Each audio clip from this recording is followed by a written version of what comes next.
नमस्कार, राष्ट्रभोज से मैं पवन केसवानी। छत्तीसगढ़ के भाजपा मुख्यालय यानी बोरिया कला स्थित कुशाभाऊ ठाकरे परिसर में इस वक्त जो कुछ भी चल रहा है, वहां से आने वाले दिनों में प्रदेश की दशा और दिशा तय होगी कि कहां राजनीति जाने वाली है और किस तरह से भारतीय जनता पार्टी के जमीनी कार्यकर्ताओं को फिर से रिचार्ज किया जाएगा। यहां राष्ट्रीय स्तर के अनेक पदाधिकारी मौजूद हैं जो आने वाले चुनाव के लिए रणनीति तय कर रहे हैं, उस योजना को मूर्त रूप दे रहे हैं जिससे आने वाले दिनों में भारतीय जनता पार्टी जमीन में जाकर आम जनता के बीच खुद को साबित करने की पुरजोर कोशिश करेगी। भारतीय जनता पार्टी के राष्ट्रीय महामंत्री शिव प्रकाश के अलावा छत्तीसगढ़ के प्रदेश प्रभारी ओम प्रकाश माथुर, सह प्रभारी नितिन नवीन, क्षेत्रीय संगठन महामंत्री अजय जामवाल, प्रदेश भाजपा अध्यक्ष सांसद अरुण साव, संगठन महामंत्री पवन साय और महामंत्री विजय शर्मा, ओपी चौधरी जैसे तमाम ऐसे नाम हैं जो यहाँ फ्रंट लाइन पर मौजूद हैं। इसके अलावा 7 मोर्चा पदाधिकारियों को एक साथ बुलाया गया है। जैसे कि आप अपनी तस्वीरों में देख पा रहे हैं, इस वीडियो में आप देख सकते हैं कि किस तरह से पूरा हॉल खचाखच भरा हुआ है। और यहाँ 2 दिनों से, पहले दिन तो कोर कमेटी की बैठक हुई, उसके बाद लोकसभा टोली, इसी तरह से बैठकों का सिलसिला चलता रहा और वहाँ से कुछ गहरी बातें हुई। किसान मोर्चा, महिला मोर्चा, युवा मोर्चा, सबके लिए अलग अलग टास्क दिए गए हैं। ये टास्क क्या है और इसे कैसे लागू किया जाएगा, किस स्तर पर मौजूदा प्रदेश सरकार को घेरा जाएगा और भारतीय जनता पार्टी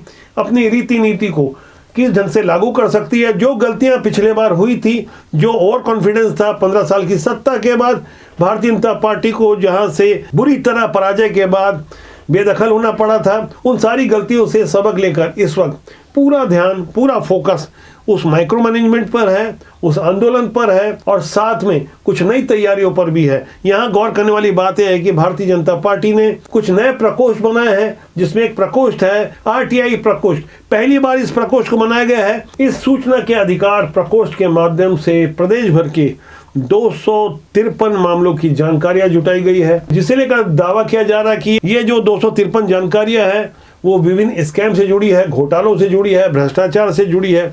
हकीकत क्या है, इसे लेकर अभी कुछ खुलासा होना बाकी है। फिलहाल संख्या बताई गई है 253 की। वैसे छत्तीसगढ़ हो या देश का कोई अन्य प्रदेश, वहाँ राज्य सरकार आम तौर पर सूचना के अधिकार में जानकारी देने से बचती है। जहाँ तक मैं छत्तीसगढ़ की बात करूँ तो यहाँ 10 कमिश्नर की पोस्ट है, यानी 10 आयुक्त हो सकते हैं, लेकिन राज्य सूचना आयोग में सिर्फ 3 कमिश्नर की पोस्ट है, बाकी 7 खाली है। एक चीफ कमिश्नर हैं। यही कारण है कि जब कोई आवेदक सूचना नहीं मिलने पर द्वितीय अपील पर जाता है तो उसे 1.5 साल से ज़्यादा या लंबा इंतजार करना पड़ता है। ऐसे में जस्टिस डिले जस्टिस डिनाय वाली कहावत यहाँ चरितार्थ होती है। देर से मिला न्याय अन्याय के समान होता है। इतना सब होने के बावजूद भारतीय जनता पार्टी ने सूचना का अधिकार प्रकोष्ठ बनाया है और यहाँ से जानकारियां जुटाने का दावा किया जा रहा है। इसके अलावा प्रधानमंत्री आवास को लेकर मास्टर स्ट्रोक चलने की तैयारी हो रही है और बार बार 16 लाख का फिगर बताया जा रहा है कि 16 लाख मकान जो बन सकते थे, 16 लाख मकानों के लिए राज्य सरकार ने अपनी ओर से अंशदान नहीं दिया। यह भारतीय जनता पार्टी का पुराना आरोप है, लेकिन इसे नए कलेवर और नए तेवर के साथ किस तरह से आम जनता के साथ जोड़ा जाता है, यह देखने वाली बात होगी। लेकिन जिस तरह से इस वक्त कुशाभाऊ ठाकरे परिसर में जिस तरह की गहमा गहमी है, जिस तरह का विचार चिंतन मनन है, वहां मीडिया को सिर्फ बाहर आकर जानकारी दी जाती है, अंदर जो कुछ चल रहा है वो जानकारी शेयर नहीं की जाती। ऐसा करना भी चाहिए उन्हें, यही राजनीति का तकाजा है। सारी बातें मीडिया के सामने भला क्यों बताई जाएगी, लेकिन राष्ट्रबोध के पास वो सारी बातें छन छन कर आ रही है जिससे हम आपको जोड़ सकें और पता चले कि विपक्ष के रूप में भारतीय जनता पार्टी किस तरह से खुद को धार दे पा रही है और जनता की आवाज़ विपक्ष किस तरह से रख पा रहा है। यहाँ हो रही हर गतिविधि पर न केवल मीडिया बल्कि उससे कहीं ज़्यादा सरकार की भी निगाहें हैं और कांग्रेस के रणनीतिकार भी इसे जानने समझने की कोशिश कर रहे हैं। यही कारण है कि भारतीय जनता पार्टी का जो माइक्रो मैनेजमेंट है, जिस तरह से राष्ट्रीय स्तर के बड़े नेताओं को छत्तीसगढ़ जैसे छोटे प्रदेश के लिए उतारा गया है मैदान में। ओम प्रकाश माथुर एक बड़ा नाम है जो यूपी जैसे बड़े प्रदेश के प्रभारी रहे। इनके अलावा केंद्र की वो सारी शक्तियाँ जो अभी छत्तीसगढ़ में फोकस होने वाली है, यहाँ हम कह सकते हैं कि ये अभी ट्रेलर है। पूरी पिक्चर भारतीय जनता पार्टी की ओर से अभी प्रस्तुत की जानी है। इसे लेकर खास तौर पर जो मंथन चल रहा है,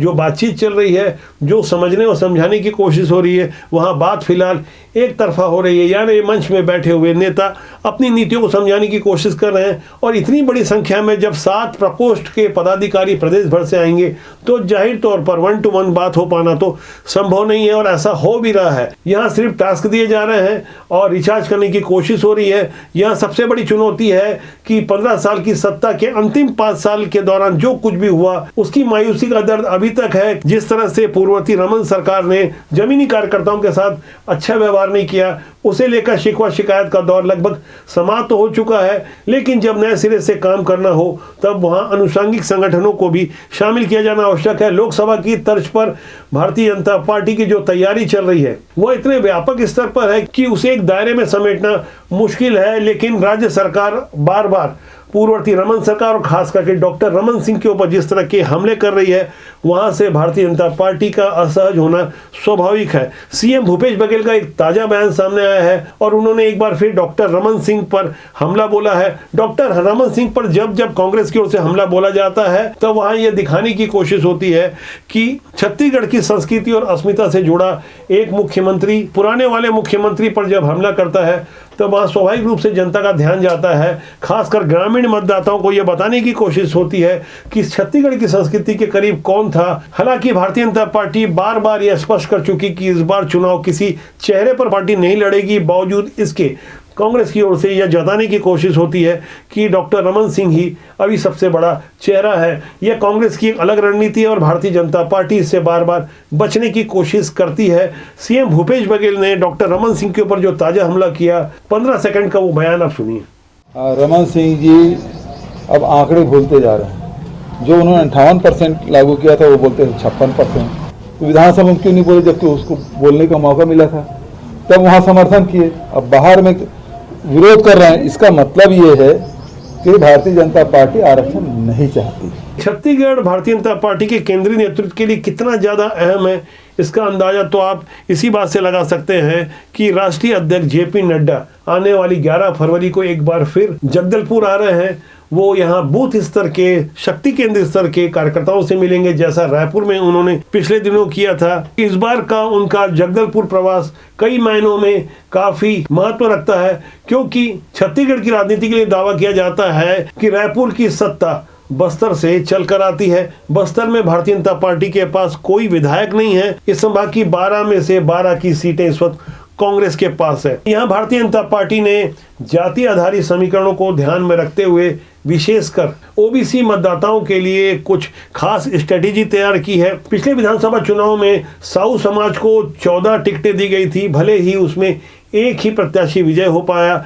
इसी तरह से अन्य ओबीसी मतदाताओं के लिए इस बार पहले से कहीं अलग कुछ खास रणनीति तय की जा रही है। आदिवासियों के लिए कुछ अलग बातें हो रही है। अनुसूचित जाति वर्ग को अपने तरफ लाने के लिए अलग रणनीति हो रही है। यह रणनीति कब और कैसे काम करेगी यह मैं आपको बहुत जल्द ही बताऊंगा। लेकिन फिलहाल कुशाभाऊ ठाकरे परिसर में जो कुछ भी हो रहा है, जिस तरह का नज़ारा देखने को मिल रहा है, यहाँ आप सहज ही अंदाजा लगा सकते हैं कि इतने वृहद स्तर की तैयारी सिर्फ औपचारिकता नहीं है। बहुत बड़े युद्ध लड़ने से पहले कार्यकर्ताओं को जो रिचार्ज किया जा रहा है उसमें सबसे खास बात है आंदोलनों को हवा देना और केंद्र की योजनाओं को सही ढंग से आम मतदाताओं तक ले जाना, जिसका लाभ भारतीय जनता पार्टी को मिल सकता है। इन सब कवायदों के बीच चेहरों की भी तैयारी चल रही है। कौन से वो नए चेहरे हैं जिन्हें मैदान में उतारना है? 90 विधानसभा सीटों में कुल जमा जो 14 विधायक हैं, इनमें से किन की टिकटें कट सकती है और कौन चुनिंदा बचे रह सकते हैं, इसे लेकर एक खास रणनीति बनाई गई है। इस बार बायोडाटा नहीं मंगाया जाएगा,